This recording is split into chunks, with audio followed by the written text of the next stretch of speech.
He's the top commander, field commander from Helmand province in southern Afghanistan. After a day or two of negotiation, when he heard the questions we had, he did agree to speak to us by phone. His name is Mohammed Ibrahim Hanafi.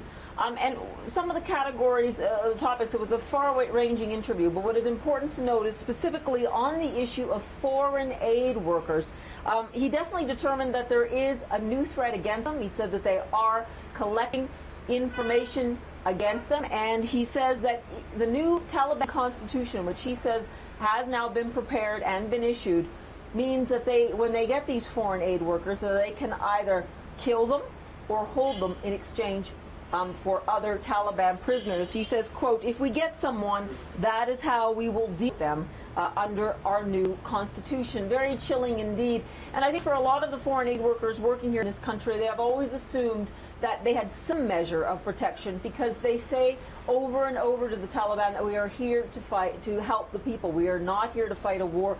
We are not here to be spies for coalition forces. Clearly the Taliban saying that foreign aid workers do not belong in this country. Also interesting, the Taliban reiterated something that has been confusing. Some say that the Taliban will allow girls to go back to school if again they reach power in Afghanistan, but this commander saying, in his opinion, not. He says, in my opinion, the Taliban aren't allowing girls to go to school because the Taliban want women to preserve their respect by staying in their homes, not to work as laborers for others. And clearly tough lines still coming from the Taliban. You know, it was an interesting conversation when we were trying to set up the phone calls, although these were Afghanistan numbers, Afghanistan mobile numbers.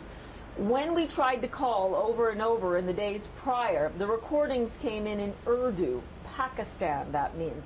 And that seems to be where a lot of these commanders are now.